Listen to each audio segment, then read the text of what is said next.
Show welcome to all. ଆଉ ସଂସାର ବଡ଼ ବିଚିତ୍ର। ପ୍ରତି ମୁହୂର୍ତ୍ତରେ ଆମକୁ ଆମ ନିଜ ସହିତ ଲଢ଼େଇ କରିବା ପାଇଁ ପଡ଼େ। ଆକ୍ଚୁଆଲି ବାହାରର କିଛି କେହି ଶତ୍ରୁ ନାହିଁ। ଯଦି ଆମେ ପ୍ରକୃତ ଭାବରେ ଦେଖିବା ଯେ ଆମର ଶତ୍ରୁ ହେଉଛୁ ଆମେ ସ୍ୱୟଂ ନିଜେ। ଆମେ ସ୍ୱୟଂ କେତେ ଶୃଙ୍ଖଳିତ, ସ୍ୱୟଂ କେତେ ସଂଯମ। ସଂଯମ କ'ଣ ନା ବାକ୍ ସଂଯମ, କଥାରେ କେତେ ସଂଯମତା ରହିଛି। ଚିତ୍ ସଂଯମ, ଚିତ୍ତ ଅର୍ଥାତ୍ ଚିନ୍ତାରେ ଆମର କେତେ ସଂଯମ ରହୁଛି। ମନରେ ସଂଯମ କେତେ ରହୁଛି ଏବଂ ଏକ୍ସନରେ ସଂଯମ, କର୍ମରେ ସଂଯମ କେତେ ରହୁଛି। ମନରେ ଇଚ୍ଛା ହେଉଛି ରାଗିବା ପାଇଁ କିନ୍ତୁ ମୁଁ ରାଗୁନାହିଁ, ସିଏ ବି ଗୋଟେ ସଂଯମ। ମନରେ ଇଚ୍ଛା ଆସୁନାହିଁ ରାଗିବା ପାଇଁ, ସିଏ ବି ଗୋଟେ ସଂଯମ।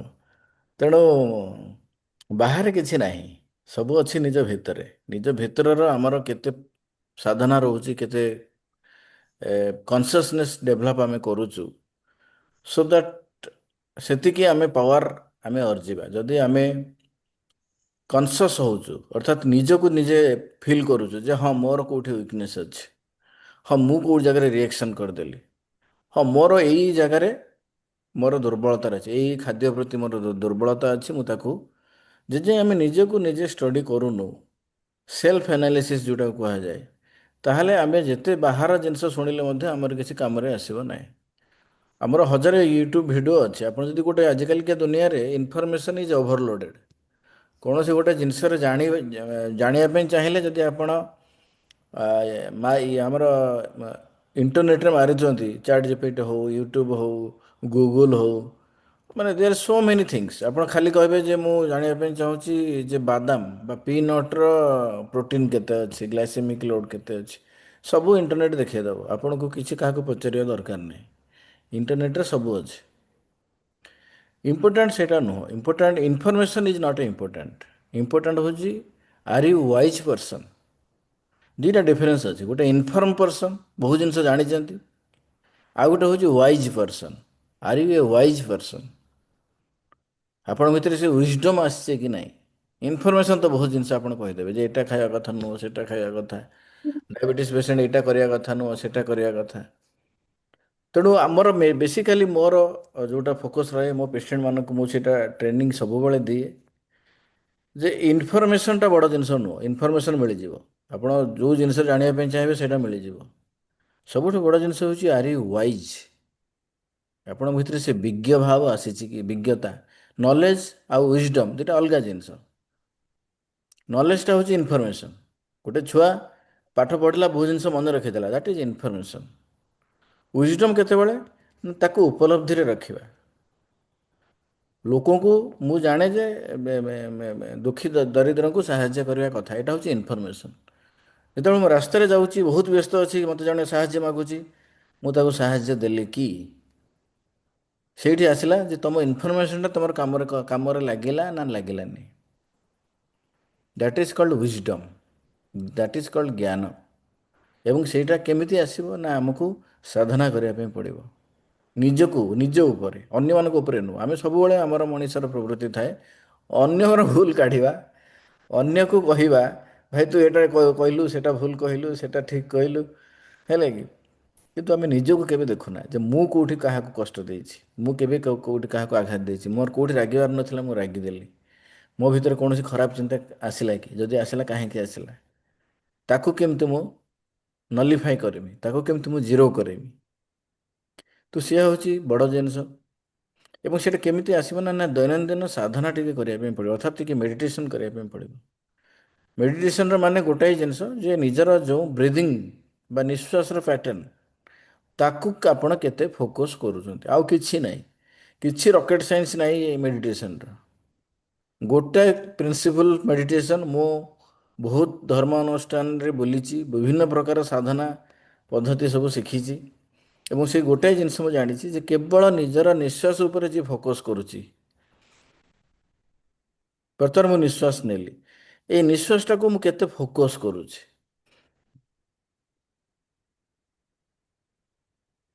ମୋର ଚିନ୍ତା, ମୋ ମନ ଯେତେବେଳେ ନିଶ୍ୱାସ ସହିତ ଯୋଡ଼ିଯିବ, ସେତେବେଳେ ମୋର କନସିୟସନେସ୍ ଡେଭଲପ୍ କରିଯିବ। ଯେତେବେଳେ ପ୍ରଥମେ ମୁଁ ନିଶ୍ୱାସ ନେବି, ମୋ ମନ ଅସ୍ଥିର ରହିବ, ମନ ବିଭିନ୍ନ ଜାଗାକୁ ଯିବ।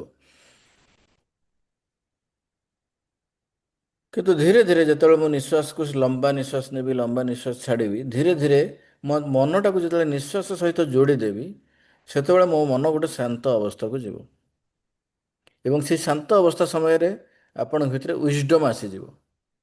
ଆପଣ ମନ ଭିତରେ କିଛି ଯଦି ଗୋଟେ କୌଣସି ଦ୍ୱନ୍ଦ୍ୱ ଅଛି, କୌଣସି ଗୋଟେ ଡିସିସନ୍ ଆପଣ ନେଇପାରୁନାହାନ୍ତି, ଆପଣ ଯେତେବେଳେ ମନ ସ୍ଥିର ଆସିଗଲା, ନିଶ୍ୱାସ ସ୍ଥିର ହେଇଗଲା, ଆପଣଙ୍କୁ ଦେଖାଯିବ ଯେ ଆପଣ କ'ଣ କରିବା କଥା, କ'ଣ କରିବା କଥା ନୁହଁ। ଆପଣଙ୍କୁ ଆଉ କାହାକୁ ପଚାରିବା ଦରକାର ନାହିଁ। ସବୁ ପ୍ରଶ୍ନର ଉତ୍ତର ଆମ ଭିତରେ ଅଛି। କାହିଁକି ନା ଆମ ଭିତରେ ହିଁ ସ୍ୱୟଂ ବିଶ୍ୱ ବ୍ରହ୍ମାଣ୍ଡ ଅଛି। ଆମ ଭିତରେ ହିଁ ସ୍ୱୟଂ ଭଗବାନ ଅଛନ୍ତି। ଖାଲି ଆମେ ଭିତରକୁ ଦେଖୁନାହୁଁ ବୋଲି ଆମକୁ ଭିତରୁ ଉତ୍ତର ଆସୁନି। ଆମେ ବାହାରେ ଉତ୍ତର ଖୋଜୁଛୁ, ବାହାରେ ସୁଖ ଖୋଜୁଛୁ, ବାହାରେ ଶାନ୍ତି ଖୋଜୁଛୁ। ସୋ ଏଇ କେତେ ଗୁଡ଼ିଏ ଜିନିଷ ଯେ ଆମେ ସବୁଦିନ ମେଡ଼ିଟେସନ୍ କରିବା, ଅନ୍ୟମାନଙ୍କୁ ସାହାଯ୍ୟ କରିବା, ଆମକୁ ଯେତିକି ସୁଯୋଗ ମିଳୁଛି, ଯାହା ମିଳିଛି ଆମେ ଅନ୍ୟମାନଙ୍କ ପାଇଁ କରିବା। ଭଗବାନ ଯାହା ବି ଆମକୁ ପ୍ରତିଭା ଦେଇଛନ୍ତି, ଜ୍ଞାନ ଦେଇଛନ୍ତି, ଗୁଣ ଦେଇଛନ୍ତି, ବୁଦ୍ଧି ଦେଇଛନ୍ତି, ସେଇଟା ଅନ୍ୟମାନଙ୍କ ସେବା ପାଇଁ। ପଇସା ମିଳିବ, ଆପଣଙ୍କର ଚଳିବା ପାଇଁ ଅର୍ଥ ଉପାର୍ଜନ ଜରୁରୀ। ଅର୍ଥ ଉପାର୍ଜନ କରିବା ମଧ୍ୟ ଆପଣଙ୍କର ନୈତିକ, ନ୍ୟାୟସଙ୍ଗତ, ତାକୁ ଆପଣ କରିବେ, ସେଥିରେ ମନା ନାହିଁ।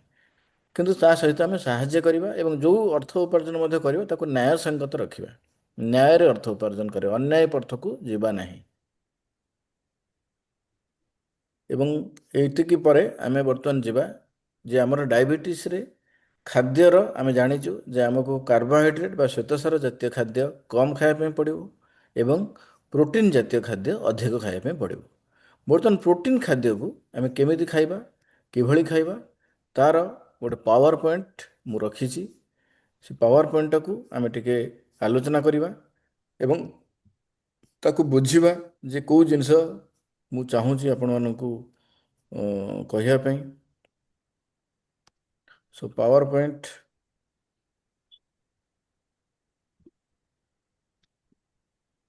Protein in diabetes. Protein in diabetes, protein in diabetes ମାନେ it is essential nutrition for blood sugar control. ଅର୍ଥାତ୍ ପ୍ରୋଟିନ୍ଟା ହିଁ ଆପଣଙ୍କର ବ୍ଲଡ଼ ସୁଗର କଣ୍ଟ୍ରୋଲରେ ଆପଣଙ୍କୁ ହେଲ୍ପ କରିବ। ଯେତେ ଆପଣ ଅଧିକ ପ୍ରୋଟିନ୍ ଖାଇବେ। ଆଚ୍ଛା, କେତେ ପ୍ରୋଟିନ୍ ଖାଇବେ? ସେଇଟା ହେଉଛି 0.8ରୁ 1 ଗ୍ରାମ ପର୍ କେଜି ବଡି ୱେଟ୍। ଅର୍ଥାତ୍ ଆପଣଙ୍କର ଓଜନ ଯଦି 50 ଗ୍ରାମ କିଲୋ ଅଛି ବା 60 କିଲୋ ଅଛି, ସେ ଅନୁସାରେ ଆପଣଙ୍କୁ 50 ଗ୍ରାମ ପ୍ରୋଟିନ୍ ବା 60 ଗ୍ରାମ ପ୍ରୋଟିନ୍ ଖାଇବାର ଅଛି। କାହିଁକି ପ୍ରୋଟିନ୍ ମ୍ୟାଟର କରୁଛି? ନା ପ୍ରୋଟିନ୍ ଆପଣଙ୍କର ସୁଗରକୁ ପ୍ରୋଟିନ୍ ଆପଣଙ୍କର ସୁଗରକୁ ଆପଣଙ୍କର କଣ୍ଟ୍ରୋଲ କରିବ, ହେଲା କି? ଟିକେ 1 ମିନିଟ୍ ରହୁଛି ମୁଁ।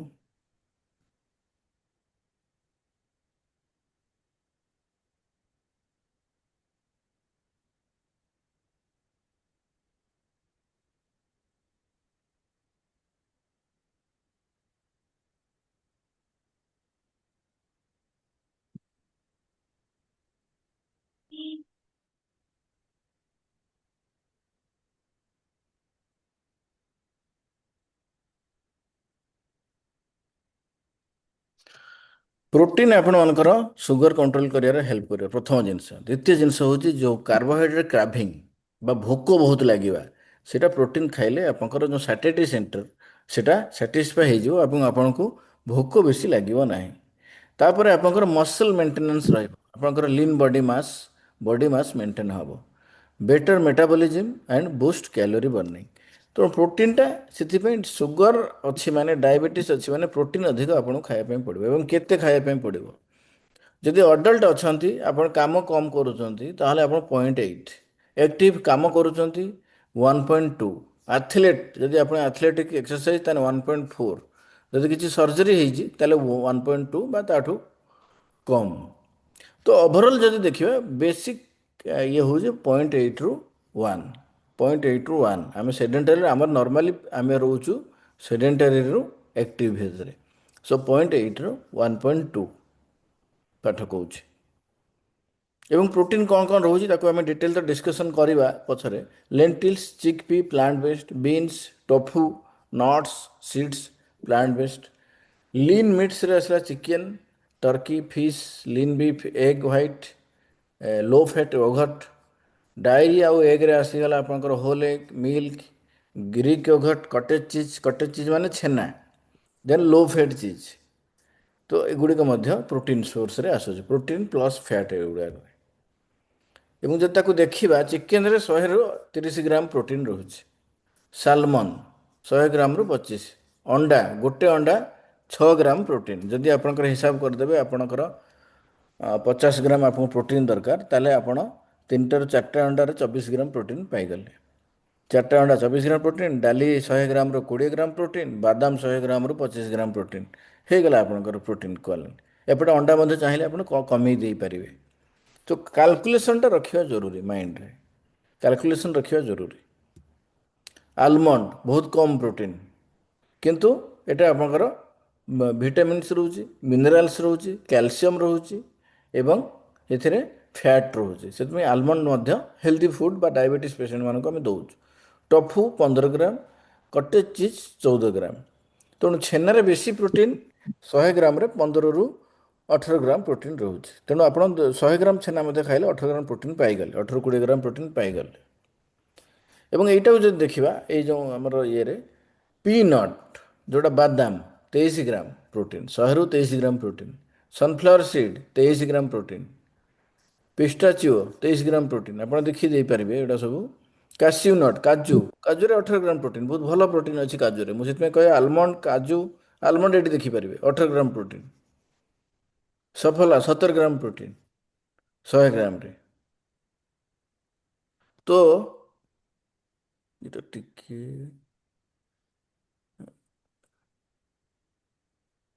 ଏଇଠି ଟିକେ କନଫ୍ୟୁଜ୍ ହେଇପାରେ। ଏଇଟା ଦେଖନ୍ତୁ 23 ନଟ୍ସ ଏବଂ ଏଟାକୁ 6 ଗ୍ରାମ ବୋଲି ଲେଖିଛି। ଗୋଟେ ଆଲମଣ୍ଡରେ 6 ଗ୍ରାମ ପ୍ରୋଟିନ୍ ଗୋଟେରେ। ତ ଏଠି ଆପଣଙ୍କ ଆଲମଣ୍ଡ 100 ଗ୍ରାମରେ 18 ଗ୍ରାମ ପ୍ରୋଟିନ୍। ତ almond is also good source of protein, cashew nut good source of protein, ସଫଲା ସିଡ୍, ୱାଲନଟ୍ ଆଉ ଆପଣଙ୍କର ଯେଉଁ ସନଫ୍ଲାୱାର ସିଡ୍ସ, ପିନଟ୍। ଆଜିକାଲି ରୋଷ୍ଟେଡ୍ ସନଫ୍ଲାୱାର ସିଡ୍ସ ମଧ୍ୟ ଆସୁଛି। ତ 100 ଗ୍ରାମରେ ଆପଣ 23 ଗ୍ରାମ ପ୍ରୋଟିନ୍ ପାଇଲେଣି। କହିବାର ଉଦ୍ଦେଶ୍ୟ ହେଉଛି ଯେଉଁମାନେ ଭେଜିଟେରିଆନ୍ ସେମାନଙ୍କ ପାଇଁ ମଧ୍ୟ ପ୍ରୋଟିନ୍ କିଛି କମ୍ ନାହିଁ। ସେମାନେ ବାଦାମ ଖାଇପାରିବେ, କାଜୁ ଖାଇପାରିବେ, ଆଲମଣ୍ଡ ଖାଇପାରିବେ ଏବଂ ସେଥିରେ ପ୍ରୋଟିନ୍ ହେଇଗଲା ତାଙ୍କର। 100 ଗ୍ରାମ ଆଲମଣ୍ଡ, 100 ଗ୍ରାମ ପିନଟ୍ ହେଇଗଲା ଆପଣଙ୍କ ପ୍ରୋଟିନ୍ ଯେତିକି ଦରକାର।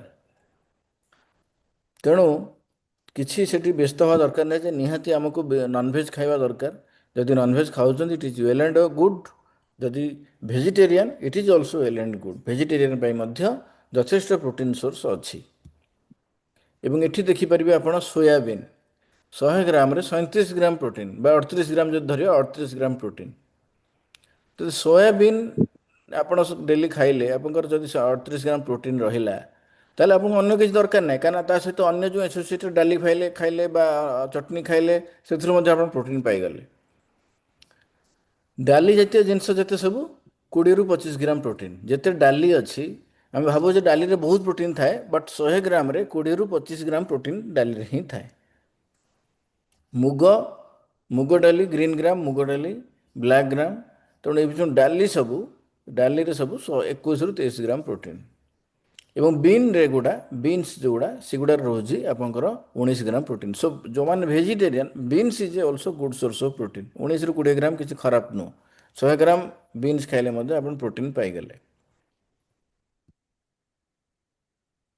ତାପରେ କଟେଜ ଚିଜ୍ ଯେଉଁଟା ପନିର ଆଉ ଛେନା, ତାର ପ୍ରୋଟିନ୍ ଦେଖନ୍ତୁ 100ରୁ 18 ଗ୍ରାମ ପ୍ରୋଟିନ୍। ତ ସେମିତି କିଛି ଖରାପ ନାହିଁ। ଆପଣ 100 ଗ୍ରାମ ପନିର ଆପଣ 6 ପିସ୍ରୁ 7 ପିସ୍ ଯଦି ଖାଇଲେ ପନିର 100 ଗ୍ରାମ ହେଇଗଲା, ସେଥିରୁ 20 ଗ୍ରାମ ପ୍ରୋଟିନ୍ ବା 18 ଗ୍ରାମ ପ୍ରୋଟିନ୍ ପାଇଗଲେ। ତ ଆଉ 100 ଗ୍ରାମରେ ଆପଣ ଆଲମଣ୍ଡ ବା କାଜୁ ଖାଇଲେ ସେଠୁ 22-23 ଗ୍ରାମ ପ୍ରୋଟିନ୍ ପାଇଗଲେ। ତ ହେଇଗଲା ଆପଣଙ୍କର କାଲକୁଲେସନ୍ ହେଇଗଲା। ତେଣୁ ପ୍ରୋଟିନ୍ ପାଇଁ ଯେଉଁ ବିଭିନ୍ନ ଲୋକ ଯେଉଁ ଆପଣମାନଙ୍କୁ କହୁଛନ୍ତି ନନଭେଜ୍ ନ ଖାଇଲେ ହେବନି, ନନଭେଜ୍ ଖାଉଛନ୍ତି ଠିକ୍ ଅଛି, ବଟ୍ ଏମିତି ନୁହେଁ ଯେ ନନଭେଜ୍ ନ ଖାଇଲେ ପ୍ରୋଟିନ୍ ମିଳିବନି। ସେଇଟା ଭୁଲ କଥା, ଯେଉଁଟାକି ଆପଣ ନିଜେ ଆଖି ଆଗରେ ଦେଖୁଛନ୍ତି। ଏଇଟା ସାଇଣ୍ଟିଫିକ୍ ଚାର୍ଟ ଏଟା ଡିଜାଇନ୍ ହେଇଛି, ଯେଉଁଥିରେ ପୁରା ପ୍ରୋଟିନ୍ ବିଷୟରେ କହୁଛନ୍ତି। ଅଥେଣ୍ଟିକ୍ ଡାଟା ଅଛି। ତ ଆଉ ଟିକେ ଯିବା ସୋୟା ଏଠି ମେଥି। ସୋୟା ମେଥିରେ ଆପଣଙ୍କର ଅ, ସୋୟା ମେଥିରେ ଆପଣଙ୍କର ରହୁଛି 25 ଗ୍ରାମ ପ୍ରୋଟିନ୍। 100 ଗ୍ରାମ ଇଏରେ ମେଥିରେ 25 ଗ୍ରାମ ପ୍ରୋଟିନ୍ ରହୁଛି। ଏବଂ ଯେତେବେଳେ ଆକୁ ଆପଣ ପାଣିରେ ବି ବତୁରେଇ ଦେଉଛନ୍ତି ୟାର ନ୍ୟୁଟ୍ରିସନ୍ ଭ୍ୟାଲୁ ବଢ଼ୁଛି।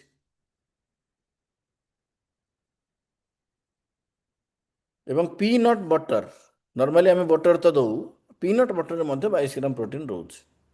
ଏବଂ ଏଗୁଡ଼ା ତ ବିଭିନ୍ନ ପ୍ରକାର ଯେଉଁ ଆମର ମସଲା ଜାତୀୟ ଜିନିଷ, ସେଥିରେ ମଧ୍ୟ କିଛି କିଛି ପ୍ରୋଟିନ୍ ରହୁଛି ବୋଲି କ୍ଲେମ୍ କରୁଛନ୍ତି। ବର୍ତ୍ତମାନ ଦେଖନ୍ତୁ ସୋୟା ନଗେଟ୍ସ, ସୋୟା ନଗେଟ୍ସର ପ୍ରୋଟିନ୍ ହେଉଛି 52।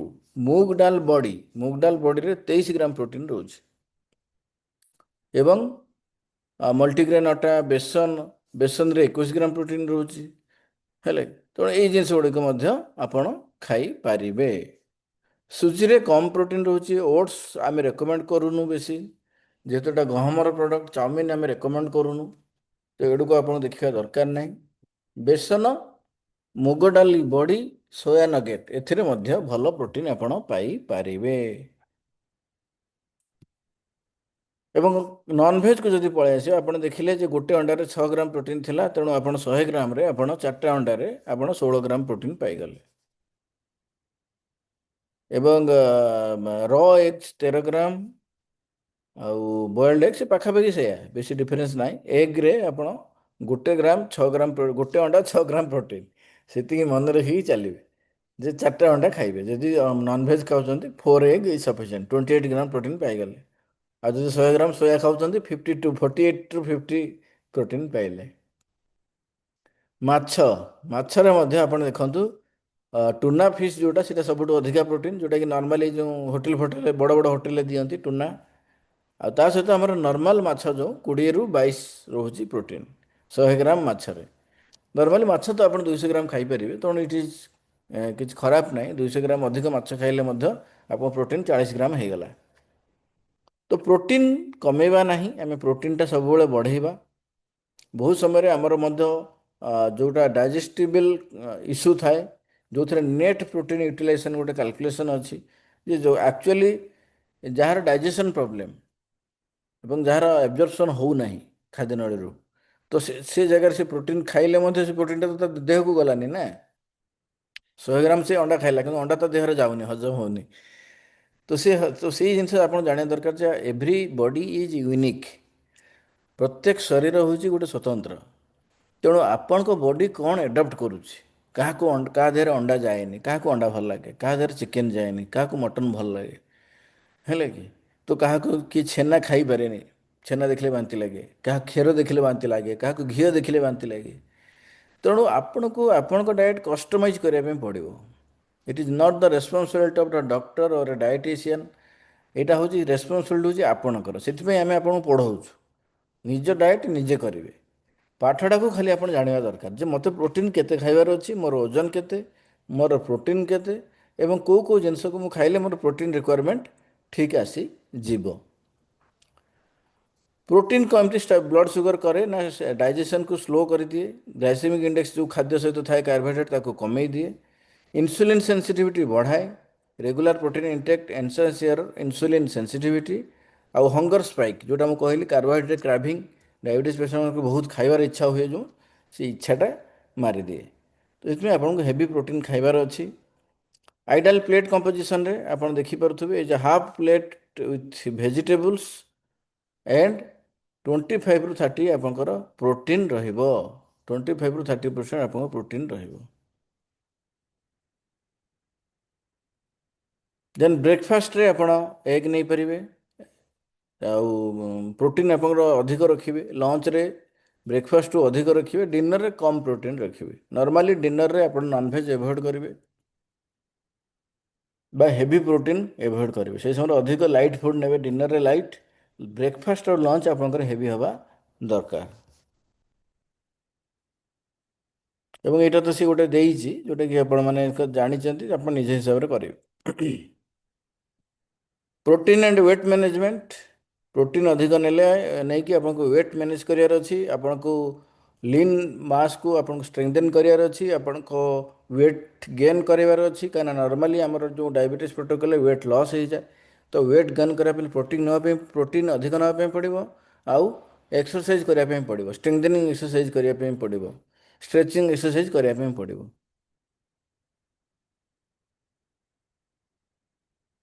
ପ୍ରୋଟିନ୍ ସପ୍ଲିମେଣ୍ଟସ୍ ଯେଉଁଟା ଦେଖିକି ନେବେ ଯେ କେଉଁ ପ୍ରୋଟିନ୍ ଆପଣ କିଣୁଛନ୍ତି ଏବଂ ଡାଇବେଟିସ୍ରେ କ'ଣ କ'ଣ ତାର କମ୍ପୋଜିସନ୍ ଅଛି। ବହୁତ ସମୟରେ ମାର୍କେଟରେ ଯେଉଁ ପ୍ରୋଟିନ୍ ଲେଖା ହେଇଥିବ ତାର କମ୍ପୋଜିସନ୍ ଦେଖିଲେ ଆପଣ ଦେଖିବେ ଯେ ସେ କମ୍ପୋଜିସନ୍ରେ କାର୍ବୋହାଇଡ୍ରେଟ୍ ଅଧିକ ଥିବ, ପ୍ରୋଟିନ୍ କମ୍ ଥିବ।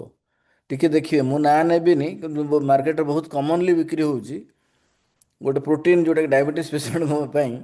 ଆପଣ ତାର ଟିକେ କମ୍ପୋଜିସନ୍ଟା ଦେଖିବେ ଯେତେବେଳେ କିଣିବେ, ଏବଂ ସେ କମ୍ପୋଜିସନ୍ରେ କ୍ଲିୟରଲି ଲେଖା ହେଇଛି କାର୍ବୋହାଇଡ୍ରେଟ୍ ଅଧିକା ଅଛି, ପ୍ରୋଟିନ୍ କମ୍ ଅଛି। ତେଣୁ ଖାଲି ପ୍ରୋଟିନ୍ ନାଁ ଲେଖା ହେଇଛି ମାନେ ଯେ ସେଇଟା ପ୍ରୋଟିନ୍ ସେଇଟା ନୁହଁ। ଆପଣଙ୍କୁ ନିଜକୁ ରିସର୍ଚ୍ଚ କରିବା ପାଇଁ ପଡ଼ିବ ଯେ ଆକ୍ଚୁଆଲି ସେଇଟା ପ୍ରୋଟିନ୍ ଟା ଠିକ୍ ଅଛି କି ନାହିଁ, ତାର କମ୍ପୋଜିସନ୍ ଦେଖିବେ। ଏବଂ ମାର୍କେଟରେ ପ୍ରୋଟିନ୍ ପାଉଡ଼ର ନାଁରେ ବହୁତ ଭେଜାଲ ଜିନିଷ ବିକ୍ରି ହେଉଛି, ତାକୁ ଜଗିବେ। High protein diet damage kidney, ସେମିତି କିଛି ନାହିଁ। ଆପଣଙ୍କୁ ପ୍ରୋଟିନ୍ ଅଧିକ ନେବା ପାଇଁ ପଡ଼ିବ, କିନ୍ତୁ ଯେତେବେଳେ କିଡନୀ ଲାଷ୍ଟ ଫେଲୋର ସେତେବେଳେ ଆପଣଙ୍କୁ ପ୍ରୋଟିନ୍ ରେଷ୍ଟ୍ରିକ୍ସନ୍ କରିବା ପାଇଁ ପଡ଼ିବ। ଏଣ୍ଡ ଷ୍ଟେଜ୍ ରେନାଲ୍ ଡିଜିଜ୍ ଯେଉଁଟାକୁ ଆମେ ଡିସ୍କସନ୍ କରିଛୁ। All protein source are not equal. ଆପଣଙ୍କର ପ୍ଲାଣ୍ଟ ବେସ୍ଡ ପ୍ରୋଟିନ୍ ଅଲଗା ଏବଂ ଆନିମାଲ୍ ବେସ୍ଡ ପ୍ରୋଟିନ୍ ଅଲଗା, ଏବଂ କାହା ଦେହକୁ କେଉଁଟା ସସେପ୍ଟ କରେ, କେଉଁଟା ସୁଟ୍ କରେ। Protein causes rapid weight gain, ସେମିତି ନୁହଁ। ପ୍ରୋଟିନ୍ ଖାଇବା ସହିତ ଆପଣଙ୍କୁ ଏକ୍ସରସାଇଜ୍ କରିବା ପାଇଁ ପଡ଼ିବ।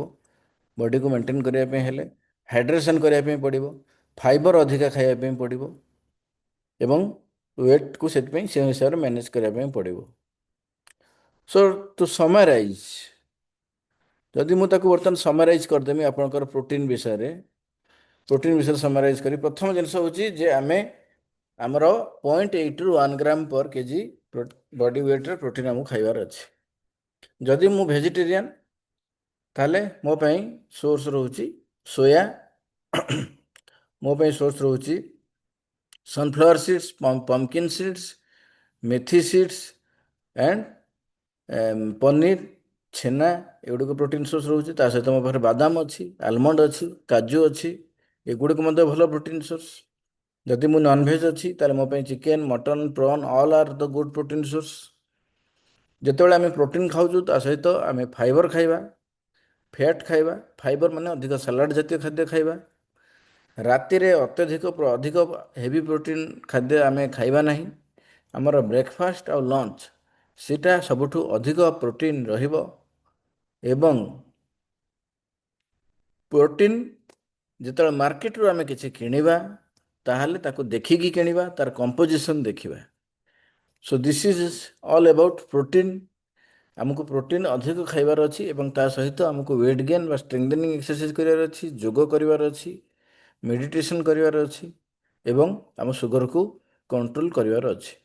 ବହୁତ ସମୟରେ କିଛି ଆମେ ଦେଖିଛୁ ବହୁତ ଲୋକ ଯେଉଁମାନେ ବେଶୀ କିଛି ଟ୍ରେଣ୍ଡ ନୁହନ୍ତି, ଜଷ୍ଟ ଟିକେ ଆଇଡ଼ିଆ ତାଙ୍କର ଅଛି, ସେମାନେ କିଛି ନାହିଁ ଜଷ୍ଟ ପ୍ରୋଟିନ୍ ଖାଆନ୍ତି ଆଉ ଅନ୍ୟ ଜିନିଷ ବନ୍ଦ କରିଦିଅନ୍ତି, ତାଙ୍କ ସୁଗର କଣ୍ଟ୍ରୋଲ ଆସିଯାଏ। ସୋ ଏଇଟା ଆପଣଙ୍କୁ ନିଜକୁ କଷ୍ଟମାଇଜ୍ କରିବା ପାଇଁ ପଡ଼ିବ ଯେ ଆପଣଙ୍କୁ ପସନ୍ଦ କ'ଣ, କେଉଁ ଖାଦ୍ୟ ଟାଇପ୍ ପସନ୍ଦ, ସେଇ ହିସାବରେ ଆପଣ ପ୍ରୋଟିନ୍ ଖାଇବେ। ସୋ ଯଦି